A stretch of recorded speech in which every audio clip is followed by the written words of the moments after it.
All right. Well, again, this morning we continue our journey through the book of James, and we are in James chapter 1.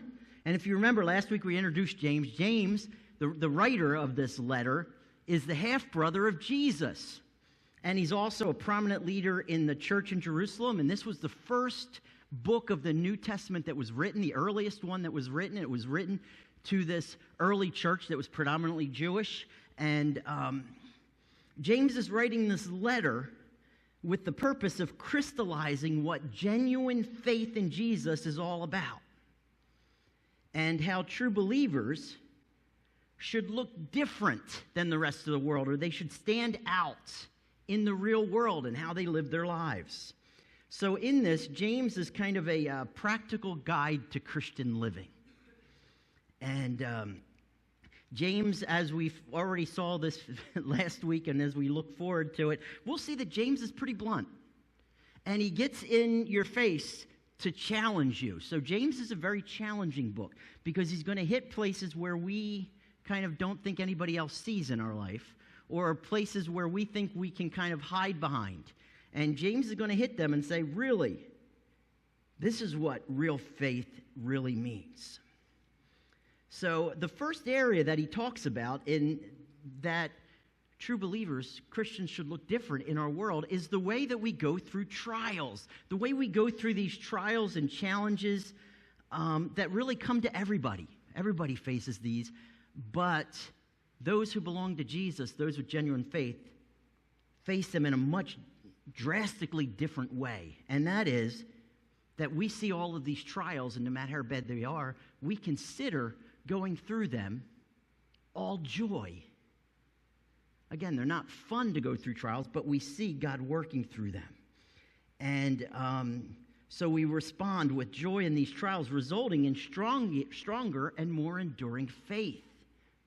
As this enduring faith gets stronger, will be, as James says in verse 4, the end of verse 4, if you remember, as we go through these trials and consider it pure joy, we will be perfect and complete, lacking nothing. It's a very positive way to end, isn't it? We can face any situation or challenge in life with perfect trust. And it sounds pretty wonderful, doesn't it? Except for one big problem. I don't know about you, but no matter how much I try, there are still some challenges I face in life, and I'm sure there's challenges and trials that you face in your life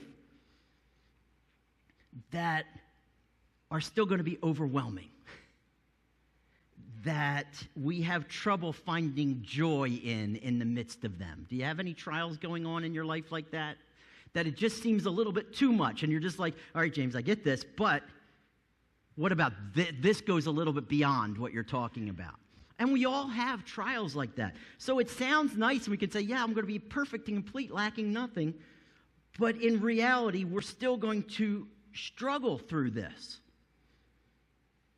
because our faith isn't always perfect. So hopefully you can relate. And you know somebody who also can relate to this? James. And this is why he says what he says next in verse 5. And this is where we pick up this morning. He says this, and you can follow along as I read. He says, so remember, he says, you'll be lacking nothing, complete, perfect faith. But then in verse 5 he says, however, if any of you lacks wisdom, let him ask of God, who gives generously to all without reproach, and it will be given to him. But let him ask in faith with no doubting. For the one who doubts is like a wave of the sea that is driven and tossed by the wind. For that person must not suppose that he'll receive anything from the Lord. He's a double-minded man, unstable in all his ways. Let the lowly brother boast in his exaltation, and let the rich in his humiliation, because like a flower of the grass he will pass away. For the sun rises with its scorching heat and withers the grass, and its flower falls, and its beauty perishes. So also the rich man fade away in the midst of all of his pursuits. But blessed is the man who remains steadfast under trial. For when he stood the test, he will receive the crown of life, which God has promised to those who love him. And again, he kind of gives this picture, kind of like he did last week, of this perfection is something that's coming to us when Jesus returns. So he's looking towards eternity in this. But in the reality, in the here and now, Again, we're going to face trials, and we're going to face things that are too big for us to face. And as James kind of begins in verse 5, and we say, if any of you lacks wisdom, I don't want you to get tempted to say, all right, now he's starting a different topic. Like we're reading Proverbs. You know how Proverbs is just a bunch of wise thoughts that don't really seem related? All of James relates to each other. It's a letter, and in being a letter, there's a flow to it. So here when James is talking about wisdom, he's not just talking about any wisdom, although we do need wisdom. He's talking about the wisdom that's needed while we're going through trials, and especially those trials where we find it difficult to have joy in. You see, if we find joy in the midst of trials, that's great, but there's situations that are going to try it and expose our faith as imperfect. So this teaching on wisdom is, while it applies to all of life, specifically we need wisdom in trials. So while perfect and steadfast faith lacks nothing, imperfect faith still needs to grow. Can you relate?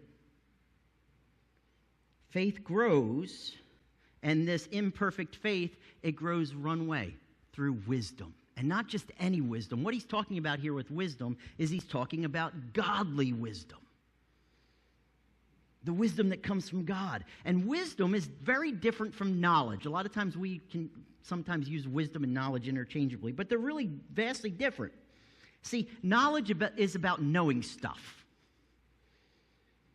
And we can gain tons of knowledge, but without wisdom, that knowledge can be pretty useless.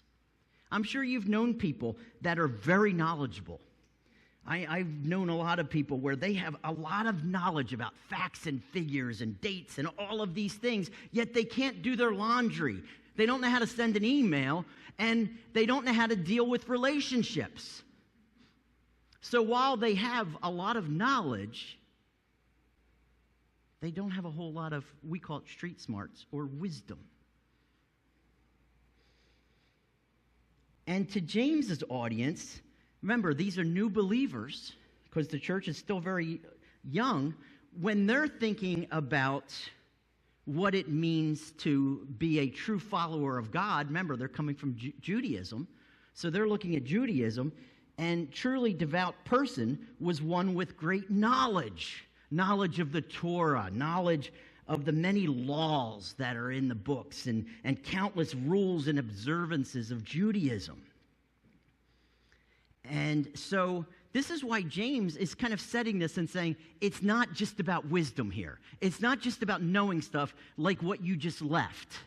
Those aren't the people that you should be following, just the people that have tons of knowledge. Rather, we need wisdom. And so that's why James, early on in the life of church, for these believers, sets a clear priority, not through knowledge, but wisdom. And you know, this can be a challenge for many believers today, can't it? This difference between knowledge and wisdom. And sometimes in the church, we replace, or we kind of switch knowledge as being, well, if you know a lot, you're a good Christian. You must really be mature. And we kind of replace that with, instead of looking at wisdom and godly wisdom as the measuring rod of what a mature believer is. And in this, many people, they have great knowledge. Maybe you know a lot of verses, and you know a lot of facts about the Bible. You know vast theology, and you can say all the big words, you know, like soteriology and all these big words, and you can sound really neat. And while it's important, and it may come in handy, especially if you're playing Bible trivia or something like that, it's useless if that knowledge doesn't lead to a changed life. And that's what James is kind of getting at. You see, having genuine faith isn't as much about how much right stuff we know, but rather living out the right stuff about God that we do know. Do you see the difference with that? There's lots of people in the church, and they can tell you they know a ton and go circles around you. But it's about, well, are you living out? Is that changing the way you live your life? So that if we only know one thing, and that's why Jesus, when he was teaching about the law, and they said, what's the greatest commandment? To love the Lord your God with all your heart, soul, mind, and strength, and love your neighbor as yourself. If you know those two things and you do them, you'll be a very busy person. You'll be doing a lot. It's not how much, it's knowing the right things and then doing them. So that somebody that's a newer believer can be used mightily by God just as somebody that's a very mature believer. If we have wisdom. Again, godly wisdom isn't about having right knowledge about God, but understanding and living life through the lens or from the perspective of that right knowledge of God. So in a sense, godly wisdom, and when we talk about godly wisdom, it's really a godly, practical perspective for living. That's what we're meaning here, and that's what James is meaning here, that we need a godly perspective when we're going through trials. If you're lacking faith, if you're having trouble finding joy or seeing God working through a trial and the trial just consumes you, he says, you know what you need? You need to see it from God's perspective. You need godly perspective in this. So with all of that in mind, now we're able to understand, hopefully better, what James is talking about here. And how we can find this joy in the midst of those trials and challenges of life, even when it's difficult. So look back at verse 5. He begins, and he's kind of presumptuous. He uses the word, if any of you lack wisdom. He's not saying it as, if by chance, maybe a couple of you lack wisdom. You know how he's kind of using the word if here? Basically as when you lack wisdom. Or he could kind of say it like this. If any of you lack wisdom, which is all of us, okay, that's kind of what he's saying here. It's just like trials. Trials come to all of us. It kind of brings us together. And another thing that brings us together is we all lack wisdom. We all tend to have our perspective sometimes fight with God's perspective in our life. So he says, basically, when you need perspective, godly perspective in our life. And again, his perspective for living life in our world, and especially when we're going through these trials and challenges, when we face things like a health crisis that we face, or maybe opposition to our faith. Maybe it's an unforeseen bill that we don't have the money to pay. Maybe it's a challenge at work or relationship trouble. And when we have these kinds of troubles and they kind of go over and above and overwhelm us, we can very easily be discouraged by them, right? Or consumed or overcome by these trials, causing our faith to begin to waver. And maybe causing us to want to react to them out of emotion or out of ourselves to try to grasp control back. Have you ever been there? We talked about that last week, remember? Where we try to gain control back of the uncontrollable rather than trusting God with it. And yet sometimes we react instead of respond. And we try to gain control and peace in these storms. As I was reading this passage, that's what kept coming to mind is Jesus when he's with his disciples out in the boat and he's sleeping in the back of the boat and a storm comes, and he's got all these disciples that are seasoned sailors and they're all panicking, thinking they're going to sink, and they're working very hard while Jesus is sleeping. And they look at Jesus and say, you don't care. You don't even care about us. You're sitting there sleeping. Don't you want to do something, help out? And Jesus stands up and says, peace, be still. He looks at him and goes, what's the big deal? I'm with you. Where's your faith? Right? And this is kind of what James is kind of talking about here. And there's times where we get into that and we get working all these things and we can't see that God is there. It's in these times we need godly wisdom, that perspective of who God is in all of his power and his purposes and his plans so that we can see him as bigger than and at work in whatever trial or challenge we're facing. Are you there this morning? Can you think of something where you're struggling with that, facing challenges where it's hard to see a reason for joy? It's here where James begins to instruct us. And he has basically two instructions here. And the first is, in verse 5, let him ask of God. You're struggling to find joy in trials and they're starting to overwhelm you and you need that godly perspective, that godly wisdom. James says, ask. Ask God for wisdom. A godly perspective for life and trials isn't something that we earn. It's not something we figure out on our own.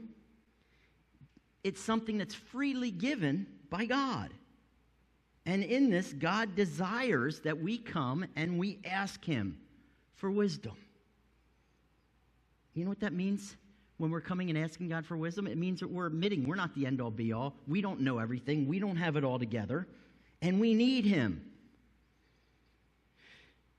So many in our world and even the church, we can tend sometimes to live like we're self-sufficient.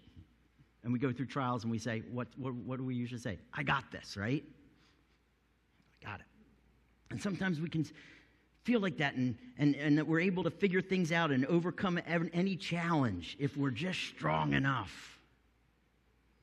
You know, and sometimes we reason even in Christian circles, well, if I just read the right books, if I ask enough friends, I'll be able to figure that out. Or if I can acquire enough knowledge, we reason, well, we'll be okay through this. But that's not how it works, is it? Those of you who were just with us when we went through Ecclesiastes just last month and we finished up Ecclesiastes. Solomon had it all, didn't he? He had all the money, had all the wisdom. He was a guy who lacked nothing. And yet, what did he say? Vanity of vanities, all is vanities. In and of myself, it's meaningless. It's worthless. I can't do this. You see, true godly wisdom is only found in God. Thankfully, as James explains, when we do go to God and we ask him, what does he say in verse 5? It's God who gives generously to all without reproach, and it will be given. God isn't going to withhold his wisdom from us. When we go to him and we ask, you know what James says? God will give it. Jesus echoed these words, right, in the Sermon on the Mount. When he said in Matthew, he said, ask and it will be given to you. Seek and you will find. Knock and it will be open to you. For everyone who asks receives. The one who seeks finds, and to the one who knocks it will be opened. He says, everyone. Without reproach. So it doesn't matter how many times we may have failed. It doesn't matter how many times we've come to him before. God doesn't sit there and say, you know, I've given you wisdom 5 times now and you're still not learning, so you've reached your limit. Or he doesn't say, you know, I've given you wisdom and you didn't obey it, so you messed up, so I'm not going to do it again. God doesn't do that. He says, without reproach. No matter who you are, no matter how many times, no matter how thick-headed we can be, when we go to God, he's going to give us his perspective. He's going to let us see things from his perspective. He doesn't dole out wisdom as long as we perform for him or as long as we promise to repay him. He gives it to us freely and generously so we can live from his perspective and have our faith grown. However, there's a caveat to our asking, isn't there? Look at verse 6. He says, but, however, there's one thing you got to know about this. Let him ask in faith, with no doubting. The one who doubts is like a wave driven by the sea. We must ask in true faith. We must not doubt. Now, when James is talking about doubt here, he's not talking about doubt like, oh, I don't know if God's going to answer, or I hope he answers. We all have that in our life. We all have times where we have imperfect faith in that sense. And we could say, all right, God, I'm going to you, but I'm not sure how this is going to work out. That's not the doubt he's talking about here. We would go crazy if it had to be this kind of doubt, because we have that so much in our life, don't we? We'd be a real mess. What he's talking about with doubt is something much different. Here's what he's talking about with doubt. We come to him, we seek his wisdom, but we don't believe that his wisdom is always best and always right. That's what doubting is. It means when we come to him and we seek his wisdom and we say, all right, God, I need your wisdom. And give me your wisdom and I'll take it under advisement. That's doubting. That's saying, I'll take it and it's one thing I can use in my life. You see, when we seek godly wisdom, what he says, what it means when we have true faith is we say, God, you are the only wisdom. This is my only shot. This is the only way. This is the only answer. Isn't that how we come to him in true faith, saving faith, is we say, Jesus, you're my only hope. So when we come and we have true faith according to wisdom, it's the same kind of way. We're not going to him for a suggestion. Hey, God, I'm asking a lot of people for their thoughts on this, so can you share yours, and I can add it and make a flow chart and kind of see how, and maybe take votes and see which one looks the best. And, if it sounds good, maybe I'll do it. If I like what you have to say, or it's not too crazy sounding, maybe I'll do this. That's doubting. Do you see the difference there? James is saying that when we come to God and we seek his wisdom, we need to really mean it. If not, he says we're double-minded. What does that mean? That means we're playing both sides of the coin. That means we're saying, well, Jesus, yeah, I believe in you, except if I have a better offer. Do you ever have friends like that? You want to do something or say, yeah, I'll come, but I don't want to commit just yet. Why don't you want to commit? Well, something else might better come up. And you're just like, do you want to be there or not? And sometimes we do that with God, and that's what double-minded is. And we're playing both sides of the fence. It's like saying, Jesus is part of my life. You're not a true believer in Jesus if he's part of your life. He's going to talk about that. We're getting ahead of ourselves in James, but he's going to get to that. But that's what he's saying here when it comes to wisdom. We can't have godly wisdom if we're just looking at it as one thing amongst many that we're going to consider. He says, when we do that, we're double-minded. We're tossed by the wind, which means we'll go after whatever sounds best. Do you ever have people say that? I'm religious, and I'll pick and choose from whatever ones I want. Well, then you stand for nothing. If you stand for everything, you stand for nothing. And we look at that, and he says, you're tossed by the wind. And don't suppose that you'll get anything from God in that sense. Because you know why? Because you're never really, truly able to receive it.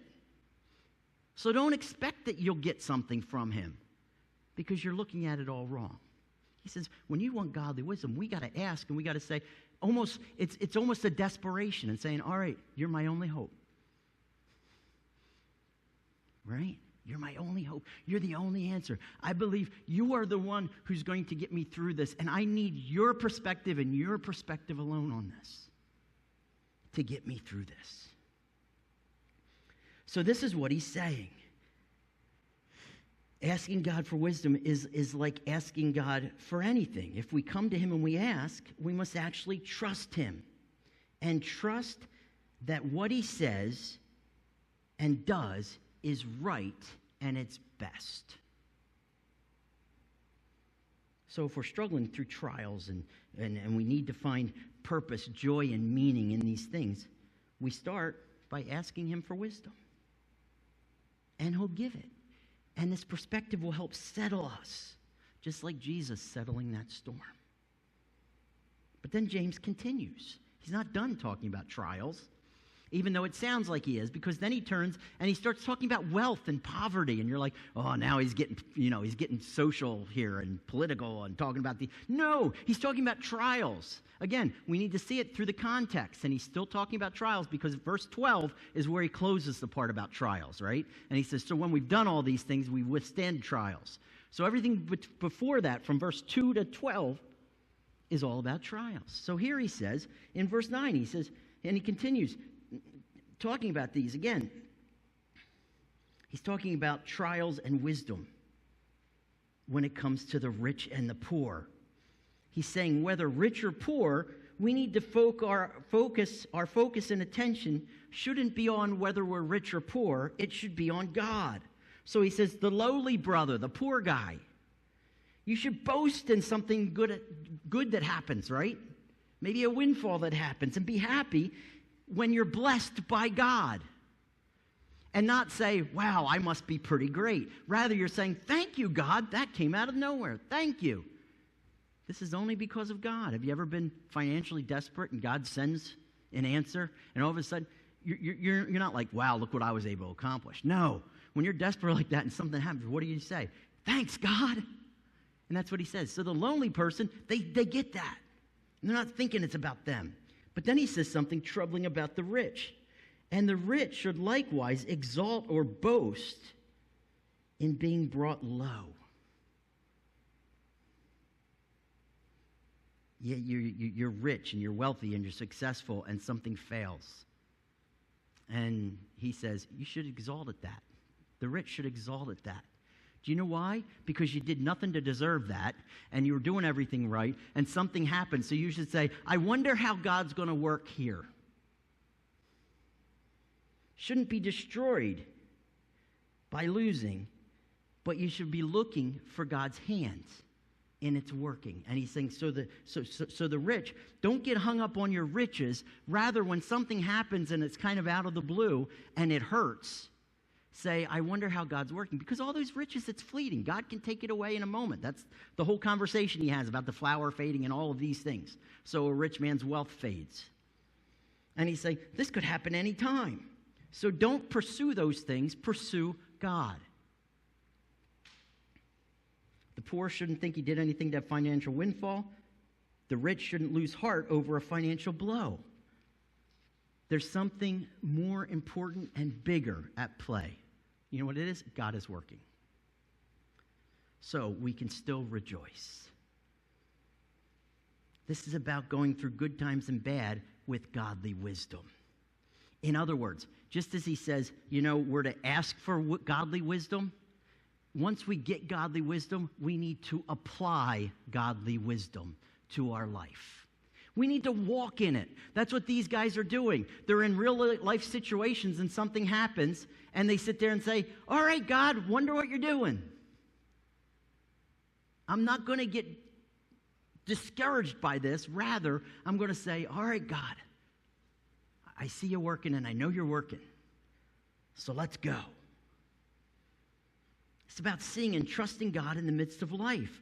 Paul talks a lot about this kind of topic as well after James. In fact, in Philippians chapter 4, here's what Paul says about this and having contentment in these things so you can see God working. He says, not that I'm speaking of being in need, for I've learned in whatever situation I am to be content.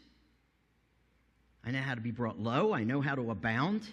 In any and every circumstance, I learned the secret to facing plenty and hunger and abundance and need. And it's this: I can do all things through Christ who strengthens me.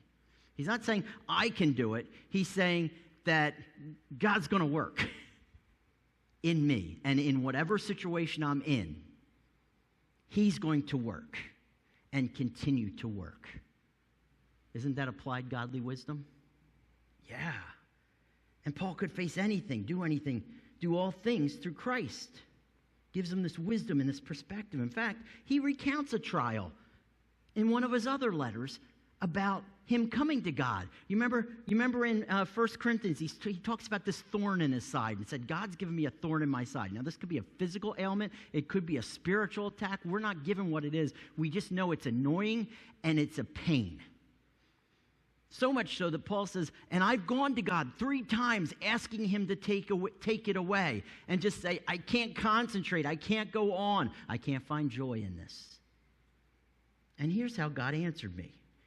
God said to me, my grace is sufficient for you, for my power is made perfect in weakness. Godly wisdom, isn't it?